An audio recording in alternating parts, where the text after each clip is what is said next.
Cindy, thanks for joining us. So tell us what's on the agenda for the tribunal next week. Well, one of the areas we have not been able to come to agreement in is that Canada wants to exclude non-status First Nations children from Jordan's Principle who live off reserve. We disagree with that, and we think there needs to be a full hearing about it because the tribunal's order says all First Nations children.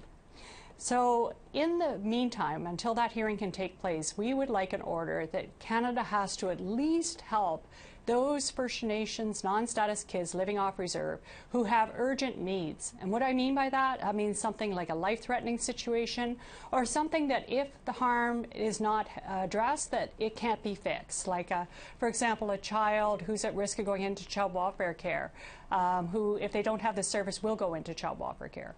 We want Canada to help those kids pending that hearing, and Canada says no. So that's what we're going to be talking about at the tribunal on January 9th.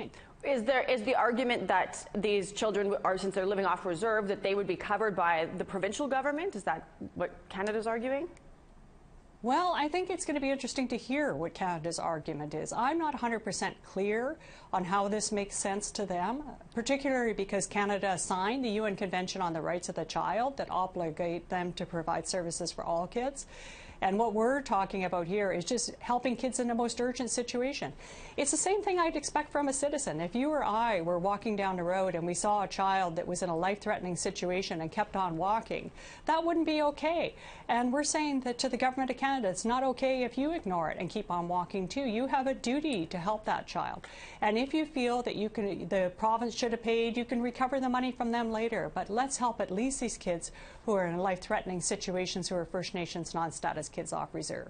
I mean, I thought we had settled this 10, 12 years ago, and here we are, fresh new year, 2019, and here we are still fighting with Canada and its responsibility to Indigenous kids. Is it frustrating for you?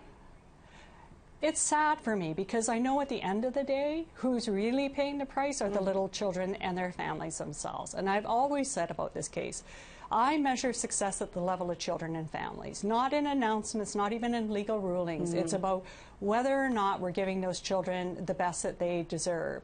And it's really disappointing to me to see that adults are fighting, governments are opposing First Nations children from having their urgent needs met because of blood quantum, the Indian Act.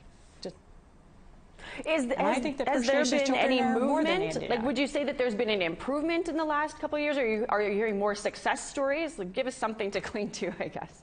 Yeah, no, there is definitely room for improvement, or there has been improvement. For example, if we were to turn the clock back even to when the tribunal made the order, and indeed to 2016, Canada was still saying Jordan's Principle only applies to children with short-term illnesses and long-term disabilities. That's gone now. Canada does acknowledge that it applies to all First Nations children of diversities, kids who need education help, kids who need health help, kids who need help in child welfare, kids in juvenile justice. All of those services or products for those kids are eligible under Jordan's Principle. And so far, over 100,000 of those types of requests have been approved. So that's all good news.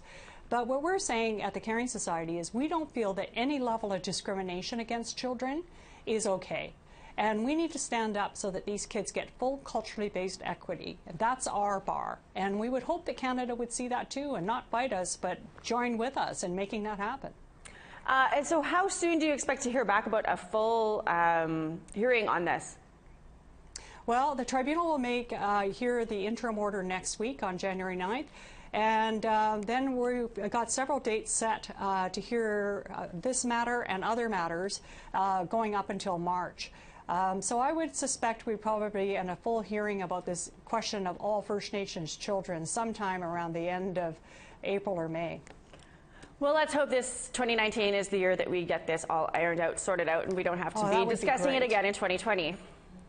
That is my prayer, is that we can all have faith that the days of First Nations children getting less are over with, because to me, every one of those kids is sacred and every one of those kids is worth the money.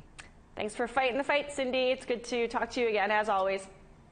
Happy New Year. Happy New Year.